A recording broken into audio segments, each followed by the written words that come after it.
Sebelum kunjungan Presiden Joe Biden ke Syracuse, negara bagian New York, dan Philadelphia, negara bagian Pennsylvania, pemerintahan Biden mendapat angin segar. Great economic report today, the GDP report. Things are looking good. Produk Domestik Bruto Amerika Serikat menguat pada kuartal ketiga 2022 setelah berkontraksi pada 2 triwulan berturut-turut sebelumnya. PDB Amerika menguat 2,6% pada periode Juli hingga September. So the GDP numbers this morning, I would say overall, paint a picture of the economy that is starting to diverge. There is some weakness emerging, where you see the interest rate sensitive sectors like in investment are coming down, they are contracting, but you still see the consumer doing okay.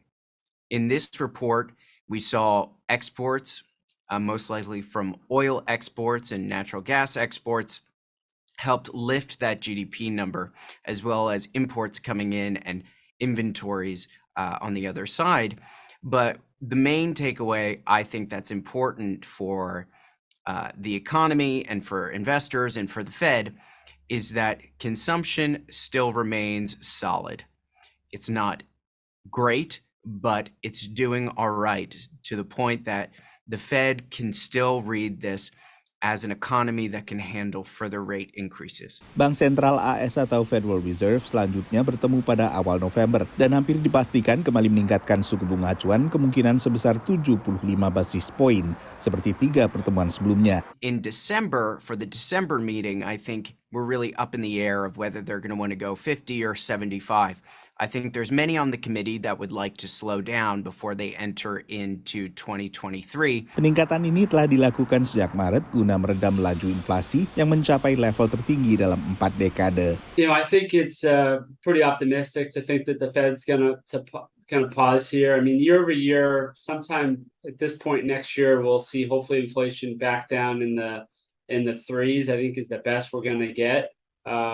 Some forecasts say in the twos, others saying it's going to stay in the fours.